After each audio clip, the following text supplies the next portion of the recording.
Good morning. This is Michael Ware. I'm with Controlled Chaos Arms, and I want to make a quick video this morning. Put it out there for everybody to look at and consider. One of our topics this morning, actually the topic this morning, will be security products. After a string of break-ins in the neighborhood and around the social circles that I travel in, it got me thinking about security. How do we attain it? What do we need to be cognizant of when we're choosing security products, and the entire industry as a whole? So to start things off, I want you to consider a few things for your vehicle. A lot of people out there I know either have valuables with them or carry at any given time, and sometimes it's a good idea to have something as a contingency for storage of your weapons, storage of your valuables. We've brought together a small group of things here that might help you. First off is one of these small gun vaults. Let's get this little sucker open here. These are cable down units. Let me get this up the camera for you. A little cable down unit. You can wrap it around your seat base or in your trunk to secure it so it's hard to steal. A little combination lock here. This is not impenetrable to a good thief, but it will keep out 90% of the morons that try to get in one. These are good for a couple different things. You notice the size of my hand, which is relatively large. You can get most medium and large size pistols in there, and of course smaller. A lot of people put a spare credit card, maybe some cash in case something happens and they lose their wallet or purse. The other thing that's really good that we rarely think about is our credit card numbers. Everybody has an 800 number on the back of your card in case of theft or an emergency. If your card or your wallets, your purse, etc., are stolen, you won't have access to those numbers to stop the card's use. So always record those numbers and put them in a safe place, whether it's taped to your glove box or something on your person, a little laminated card, or put it inside one of these so that if something bad happens, you can get to them and stop the cards from being compromised or used any further. So these are good ideas when you're traveling. It's also nice in case you travel somewhere where maybe you're not permitted to carry. You can lock or stow away your weapon, knives, guns, whatever else.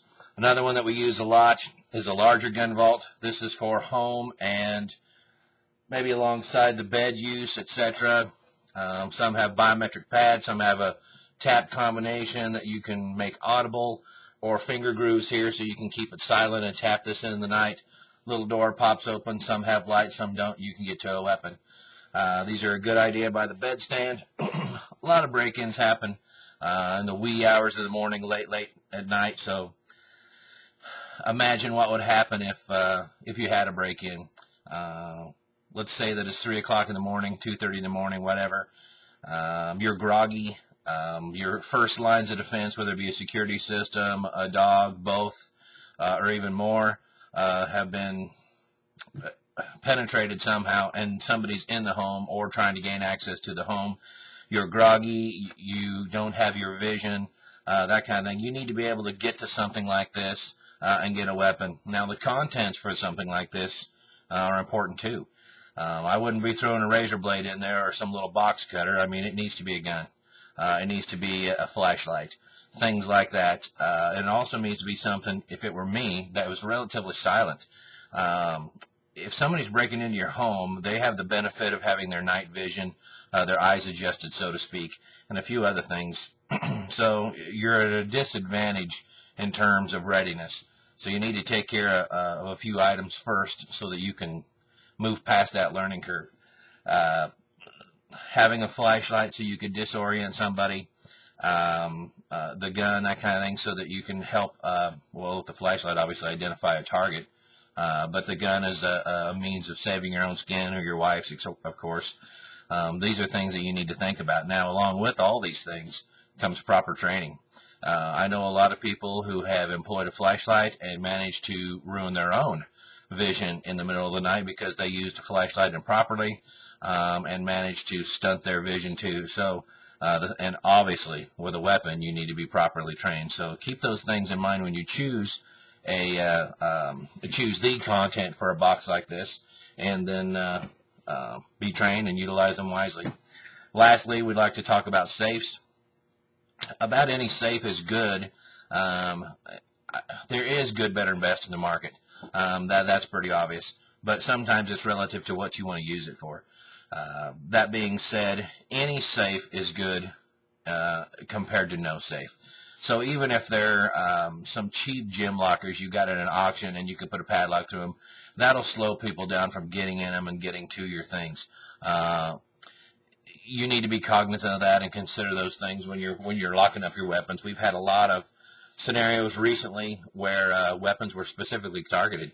So I don't know whether the perpetrators know exactly the content of the home, what the collection may be or not, but they seem to be going straight to the bedroom, passing some things that they would ordinarily take on the way. I actually had a friend, they walked right past the digital camera, the laptop, etc. on the kitchen table to go to the back of the house to rummage through the nightstand table and the closet for guns, and that's exactly what they took. So be thinking about that. So again, back to the safes, any kind of thing will help stop people from getting to them. But with enough time and enough motivation, little lockers and small, thin steel safety devices and safes will be compromised. The next step up is obviously a genuine safe, if you will, something with fire lining, and most safes will actually keep the average dude out. Yes, a chop saw, cutters, that kind of stuff will gain access to your safe, but I think it's safe to say that they could do that with most safes. So, and if they're that determined, they're probably going to have the time or the will to get in. So we need to be realistic about what we choose. At that point, we need to consider the fire lining. Some is better than others. I can guarantee you that. Or some brands, rather, have a better fire lining build and construction and thickness and heat resistance as compared to others. So keep that in mind also. You can spend a great deal of money on a safe or not a lot. I advocate at least a fair portion, meaning at least $600 or $700 on a small safe, on up to several thousand. It's your collection. You want to keep it safe from people who would take it. You also want to keep it safe from fire. There are times when you're going to show up, your house is going to be in flames. It's possible, and sometimes things just can't be saved. But I do know some people who have had really, really good fire lining in their safes, and one particular friend in particular basically told the fire department, I understand the house can't be saved. Can you keep the water pouring on this corner? That's where my safe is, to keep it cooled down, because the fire was obviously going to last a great deal of time. And that's exactly what they did, and his collection survived, and I mean all of it.